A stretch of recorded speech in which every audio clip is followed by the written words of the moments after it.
আমার নাম হলো ভূলক্ষ্মী, আমার মায়ের নাম স্বরূপা। আমার মা পেটের ব্যথায় খুবই কষ্ট পাচ্ছিলেন।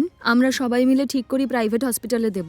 তারপরে যখন আমরা প্রাইভেট হসপিটালে গেলাম তখন সেখানে বায়োপসি করা হলো এবং তারা বলল যে বায়োপসি করার পরে জানা গেল যে আমার মায়ের ব্লাড ক্যান্সার হয়েছে।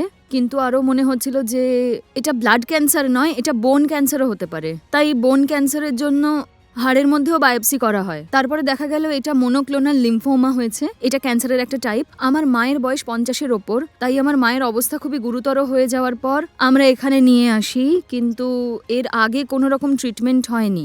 আমরা এর আগে মাকে নিয়ে গভর্নমেন্ট হসপিটালেও গিয়েছিলাম, কিন্তু ওখানে বলা হয় যে 55 বছর বয়সের আগে ওরা কোনো রকম চিকিৎসা করবে না ভাইরাসের কারণে। তারপরে আমরা এই আয়ুর্বেদিক হসপিটালের কথাটা শুনলাম এবং এখানে এসে আমরা মাকে ভর্তি করে দিলাম। এখানে আসতেই ওরা মেডিসিন দিয়ে দিল, দ্বিতীয় বক্সটাও পেয়ে গেলাম।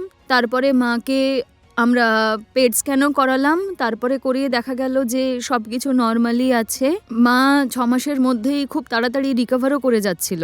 যদিও আয়ুর্বেদিক চিকিৎসারও কয়েকটা সাইড এফেক্টস আছে, যেমন ভমিটিং, লুজ মোশন ইত্যাদি ইত্যাদি। আমার মায়েরও সেসব কিছু হচ্ছিল, কিন্তু তারপরেও মা অনেকটাই রিকভার করে যায়। কিন্তু 6 মাসের মধ্যে মা অনেকটাই রিকভার করে যায়।